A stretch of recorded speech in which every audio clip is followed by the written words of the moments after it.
How long does it take when you go into a business or you hire a service or you go to a restaurant, how long does it take to discover, yeah, this is bad customer service? 3 seconds.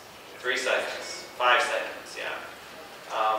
You don't want to say they don't have service, because they all have some kind of service. Could be good, could be excellent, could be bad. But bad customer service is a great way to lose a customer. Disservice. It takes months to find a customer, but only seconds to lose one. Isn't that really true? Your marketing is out there. You're trying to get people to your website. You've talked to someone a couple of times on the phone. You've cultivated that relationship with your customer. You're trying to build a business, and it only takes a little bad experience to where they're like, next time I'm going to call this other company. So there's a lot of reality in that quote. The good news is that we should run out of them in no time. You treat people badly, and you start losing customers without getting new ones, you're going to run out of them. Bait and switch operators. A good example. Bad service, upselling, bait and switch. How do they keep a customer base? Change their name every 2 years. Change their name. They're getting new customers to take the old, right? They need a lot of people, a big marketplace to do that. That's not your goal. That's not your way of doing business. You want to keep customers for a long, long time. So offer that quality service. It all starts here, either good or bad customer service. You can tell when you're on the phone with someone if they're the girl on the left or on the right. I'm not talking about how pretty they are or anything or how they look, but it's the attitude that those that answer your phone have. Do they have a nice, positive attitude? Where you talk to them and you're like, oh, they're really wanting to help me. They're going to answer my questions. I feel good about this. That's the first impact, the first real impact, other than seeing your marketing message that they have with your company for new customers. And if they can sense that girl on the left is friendly and bubbly and just helpful, well, that's a big deal to your technician who's going to go out and face that person. Hopefully that technician knows how to do what? Listen, right. Don't do all the talking. Be presentable and listen. If they're on the right, like that, boy, she had a bad day or something. She was born a man. Yeah. Again, one of those pictures I steal off of Google and it works. Attitude comes through. Attitude comes through the voice. So they don't see you, but they can hear you. What about when arriving on the job? This is something I've seen at my home many times. We had recently someone come do our dishwasher. We had some electrical work done. We had some lights put in. People that are working, they'll pull in your driveway in their van, and they haven't finished their cigarette or their coffee, and they sit there. And there's nothing really wrong with that except the impression. They haven't started to work, they're in your driveway, but you know what you're doing? Because I do it. I work from home, so I'm home when these people are there. You're looking out, you see the truck, and you're like, tapping your foot, you're ready, you're going to come to the door. Should I walk to the back of the house? Because my office is in the back. And then I know when I get back there what's going to happen. Ding dong, the bell rings. But your customers do this. If they're anticipating your arrival, they're probably looking for you because they have things to do. They want to show you what to do. Maybe they're going to leave you to clean and go do something else. But you know they're watching. So when you pull into the job, you should get out of the truck.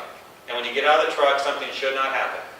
Something should fall out of your truck. Yeah, that McDonald's bag should not fall out of your bag or your car, your truck. That shouldn't happen. You need to keep that in there. So remember, this is probably happening when you pull in. So the technician experience, while we have this experience on the phone, your technician experience doesn't start when he knocks on the door. It probably starts when he pulls up to the home. So think about, put the consumer hat on.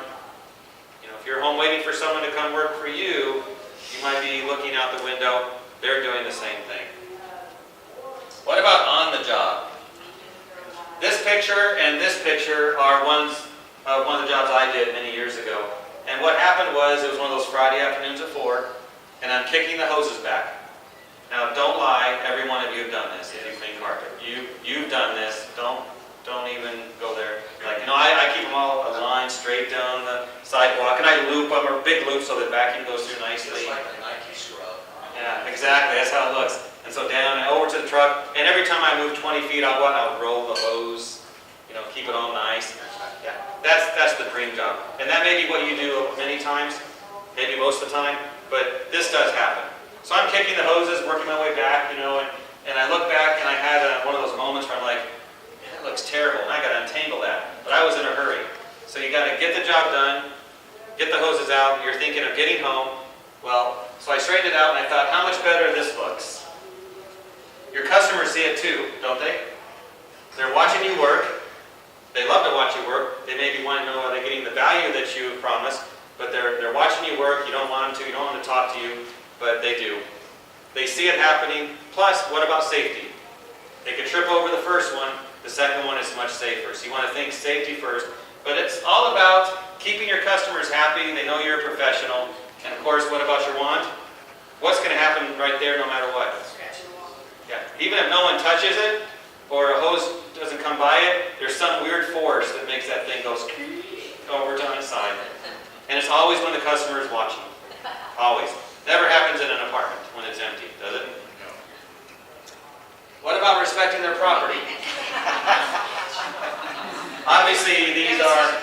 Cleaning that fridge is Yeah. This was an empty apartment. This is a guy who worked for me years ago. We just staged it for fun. But I thought, people become too relaxed on the job. You're working through a home, two of you, or you're having a good time, you're talking to each other. Do you tell jokes on the job when you work with someone? You're passing time, you're having a good time, right? It happens. Your customers hear it, and they see it. And in today's world, they can see it later, can't they? Because they have these cameras set up. I've heard a few stories of cleaners that have gotten to a job, and the customer talks to them about security, and they have cameras set up, and maybe they've caught other industry people doing something they shouldn't do. Always expect a nanny cam that could be running. You could be on video. Don't spend a lot of time looking at pictures on the walls. People put their family pictures up to be looked at, but if you're over there staring at pictures too much, they might wonder, what are you doing? Are you scoping out the place or what?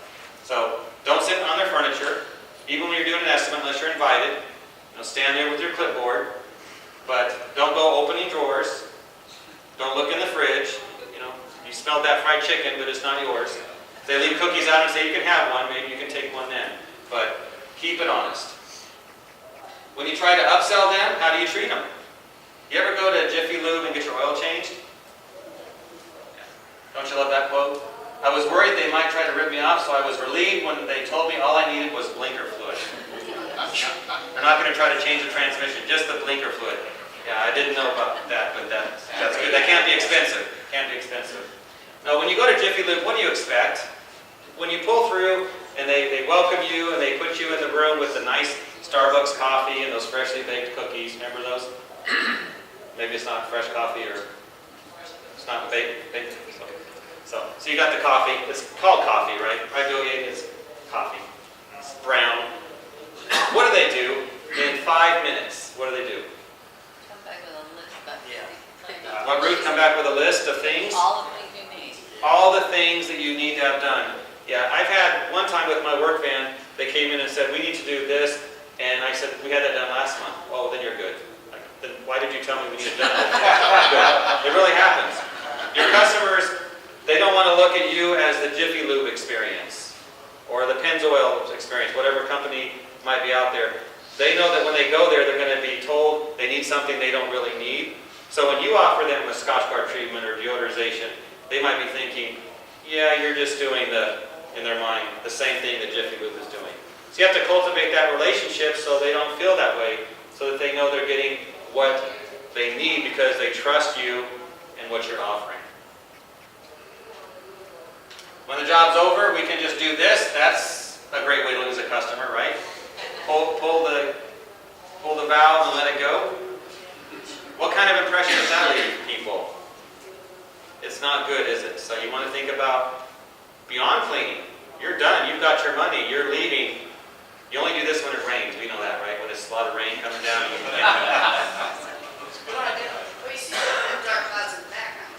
There you go. No, don't do these things that leave a bad impression with people. If they use your cleaning or restoration services, don't take it for granted. When the job is done, they feel good about the experience. How much better would they feel like in the 2 days they get a nice card or something, a little gift, maybe a movie ticket, anything you could give to them, just even a card that says thank you for your business. They know you appreciate them, and that leaves a nice feeling with them. Isn't that a good idea? Takes time, doesn't it? Takes organization.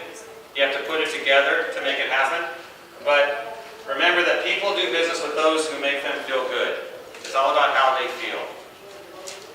Now here's a bonus for you. This is not one of my 5, but this is a 100% guaranteed way to lose a customer. And I've done this a couple times, maybe 3 times. You're going to really you might want to write this down, this next statement or question I'm going to show you. You ask this question of any customer, women, and you've lost them. You ready for it? This is going to be big stuff here. You ready? Yeah. Happened to me. I remember one, she stayed with me, I don't know why, but I cleaned for her every 3 months, and she had kids, and one day I'm cleaning, I said, and she had on this, she looked pregnant, and I said, so how far along are you? She says, I'm not pregnant. She says, these are baggy clothes. The baby. No, it was a stupid thing on my part to ask the question, so I just added that as a bonus. Follow up with the glow. The glow. Yes. Well, that's good. Too bad it's too late.